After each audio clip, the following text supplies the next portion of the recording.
everybody, it's Dr. Mark Hyman and welcome to my weekly house call, your chance to ask me your questions. And today is part 2 of our discussion last week, which is why can't I lose weight if I'm doing everything right? Weight loss plateau. One of our readers, Mata9094, tweeted again saying I lost 30 pounds on the blood sugar solution and I'm doing another 30 days of eat fat, get thin, no sugar, no carbs, all veggies, protein, good fast, but my weight loss is much slower this time. Well, last week I talked about 4 important reasons why people might have trouble losing weight. The 4 key reasons are nutritional imbalances, gut problems, imbalances of the gut microbiome, inflammation and immune dysfunction, and the load of environmental toxins we're all exposed to. This week we're going to cover 4 more reasons, and here they are. Trouble with metabolism, meaning your metabolism might actually be slow, hormonal imbalances, genes that predispose you to gain weight, and a breakdown in our social networks and connections. Now this is going to be a great episode. You don't want to miss this information. First, let's talk about metabolism. Now I've written a lot about mitochondria before, and I'll link to my full blog about mitochondria below. But here's a brief explanation. Each of us is born with trillions of little energy factories that provide the fuel to run everything in our body. Now these energy factories are called mitochondria. Each cell in our body has hundreds to thousands of these little energy factories, and they convert oxygen you breathe and the food that you eat into energy that's used by your body to run everything. And when scientists talk about metabolism, they're talking about your mitochondria and how effective they are at burning calories and consuming oxygen. Now if your mitochondria are very effective, they burn a lot of calories and you have fast metabolism. Conversely, if they're not that good, they're not burning calories that fast and you have a slow metabolism. Now there are many things that affect the number and the functioning of your mitochondria that you actually can control. The biggest damage to our energy system comes from our diet. When we eat lots of sugar, starch, processed inflammatory foods, or we have refined oils like the omega-6 vegetable oils, we can simply consume too much food, we're overloading our energy factories and they get damaged. Also, environmental toxins like pesticides, hidden infections, stress also harm our energy system. Even your gut microbiome can be a problem if the unhealthy inflammatory bugs outweigh the good bugs. Essentially, anything that causes inflammation, which then causes oxidative stress or rusting, can damage the mitochondria. What most people don't realize is that aging itself and most chronic diseases are related to mitochondrial dysfunction, including obesity, diabetes, heart disease, dementia, and much more. So to boost your mitochondria, I recommend eating real whole foods, avoiding flour and starch and sugar, moving a lot more, and moving faster, interval training, which you go fast and slow, reducing your toxic exposure, keeping your gut healthy, and taking some energy boosting nutrients that we know can help the mitochondria. I'll put my full list of supplements and my recommendations below. Now the next thing I want to talk about is hormonal imbalance. The biggest hormone that causes weight gain and disease is too much insulin. My book, Eat Fat, Get Thin, is all about how to naturally regulate insulin to shift from fat storage to fat burning. But there are other hormones that are all dynamically interacting every minute that affect your weight and your health. The 3 biggest hormones that affect your weight are thyroid, cortisol, which is the stress hormone, and your sex hormones like estrogen and testosterone. So let's start with thyroid. Low thyroid function affects 1 in 5 women, that's like 20% of women, and 1 in 10 men. And it's not diagnosed in over half the cases. In my ebook, The Ultra-Thyroid Solution, I explain how diet, nutrient deficiencies, stress, and environmental toxins all impact your thyroid, and I tell you how to address these problems. One of the most common causes of low thyroid or hypothyroidism is gluten. It accounts for up to 30% of the autoimmune disease that attacks the thyroid called Hashimoto's. Also, pesticides and heavy metals interfere with your thyroid function. In addition, your thyroid needs specific nutrients to run optimally, including selenium, zinc, iodine, and omega-3 fats. And most doctors actually don't even test your thyroid properly. Once they find it, they don't treat it effectively by optimizing thyroid through the diet, supplements, and the right thyroid hormone replacement. So you want to make sure you get the right tests and get the right treatment.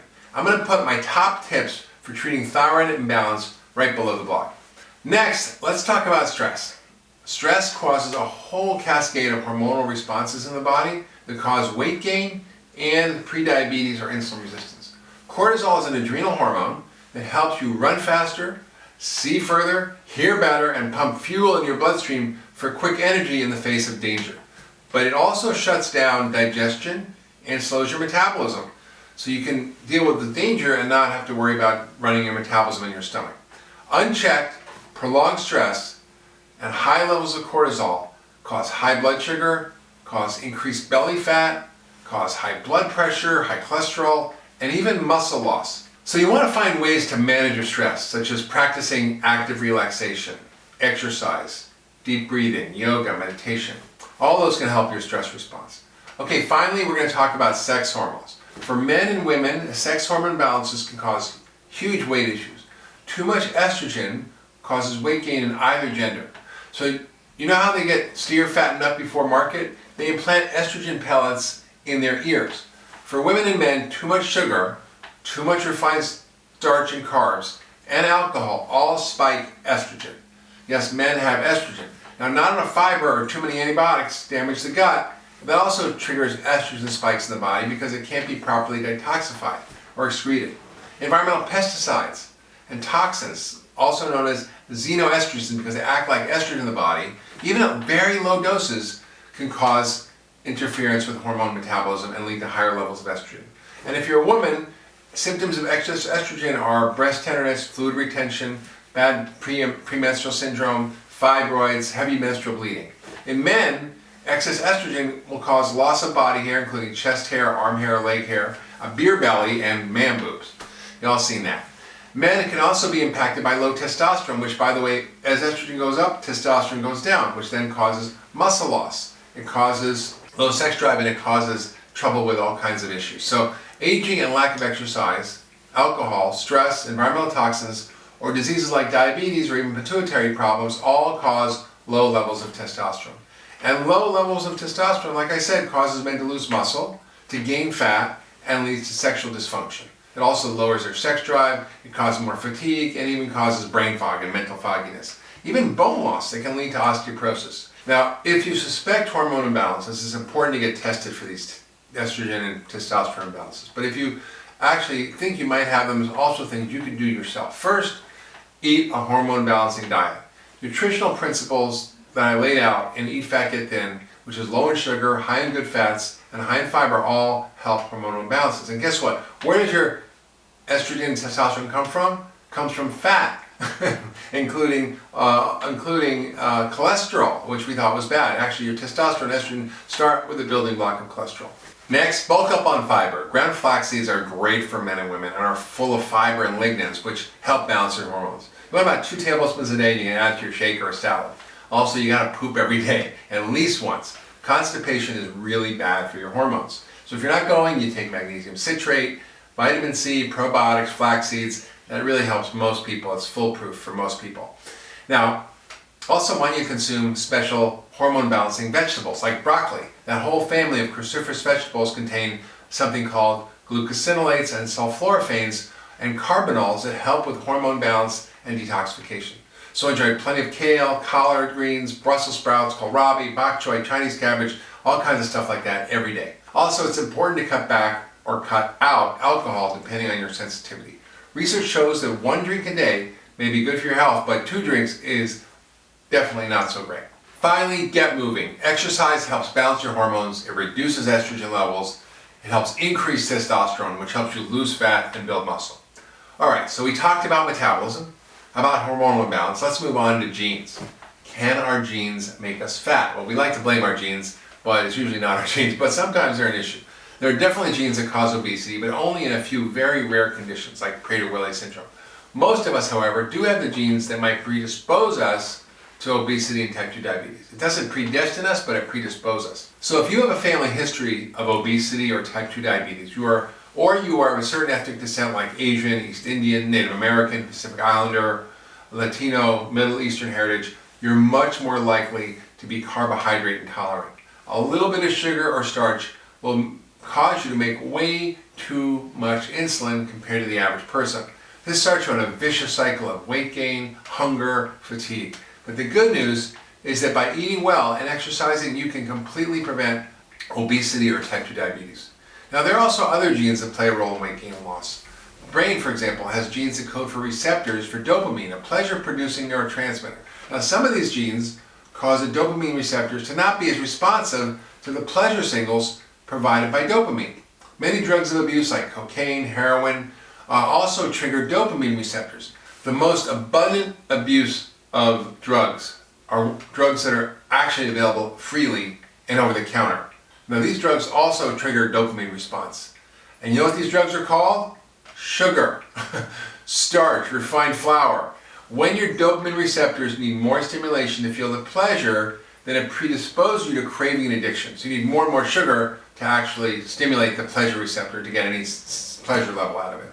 We know that sugar acts just like cocaine and drives food addiction and causes overeating. I describe all the research in my book called The Blood Sugar Solution 10-Day Detox Diet. I encourage you to read about it if you're interested. And also, it provides a clear plan to break the sugar and carb addiction. Sometimes you gotta go completely cold turkey. Other genetic factors also play a role. Just as different people have varying responses to carbs, they also have different responses to fats. This is new and emerging research, and more is being discovered every day. But some people do better with more omega-3 fats, while some people do better with more saturated fat, and still others do better with more omega-6 fats. Different people need different levels of fats for balance. Now, there can be a big difference in how your body responds to different fats and how they affect your blood sugar, cholesterol, and even your gut bacteria. The best consultant in the house is your very own body. Listen to that wise inner voice who gives you direct and immediate feedback about what works and what doesn't. You listen to your body. It's the best doctor in the house. What works will make you feel better and lose weight. What doesn't work will make you feel bad and gain weight. The last thing I want to talk about is the importance of our social connections. Now, statistics show that we're 171% more likely to be overweight if our friends are overweight, but only 40% more likely to be overweight if our parents or our siblings are overweight. How is that? Simply put, our social connections are much more important than our genetic connections in determining the health of our bodies because they influence our behavior. And it's the power of peer pressure that drives our behavior, either for good or for bad. Now, the way in which our environment and our social connections influence our health is what I call sociogenomics. Now, with Pastor Rick Warren, and Dr. Daniel Amen, I created the Daniel Plan, which was named after Daniel from the Bible, who basically gave up the king's rich food and determined that he was healthier for it. And it's a faith-based wellness program that we helped 15,000 people from Rick Warren's Saddleback Church lose £250,000 in 10 months by doing it together. Rick Warren says also, everybody needs a buddy, and I agree. So together we wrote this #1 best-selling book, The Daniel Plan, that details a practical plan to get healthy together because we found that getting healthy is actually a team sport. Using the power of peer pressure, positive peer pressure, for good can make it easier to do the right thing. Even if I didn't say a word, when people eat out with me, they choose healthier food because they know it matters to me. Even if I don't care what they eat, I don't say a word, their internal compass shifts and they change what they eat. They might not order dessert, they might eat the bread basket. So it's important to surround yourself with healthy people if possible, or join a community of healthy, open-minded people. So it's important to surround yourself with healthy people if possible, or join a community of healthy, like-minded people. It's much easier to be healthy if your friends are drinking green juice and doing yoga than if they're eating beer and hot dogs every day. So these are my top tips for addressing weight loss plateau. There's always something you can do. We can always dig a little deeper, and if you feel like you're doing everything right and still not losing weight, I highly encourage you to work with a functional medicine practitioner like one of my practitioners at the Ultra Wellness Center in Lenox, Massachusetts. We run tests that look deep and then dig into the cause of what's going on. And we want to know how your body is responding or not, and then we help you solve it. Alright, if you like this video, be sure to share it with your friends and family on Facebook and Twitter, and tweet me your questions, and maybe next week, I'll make a house call to you.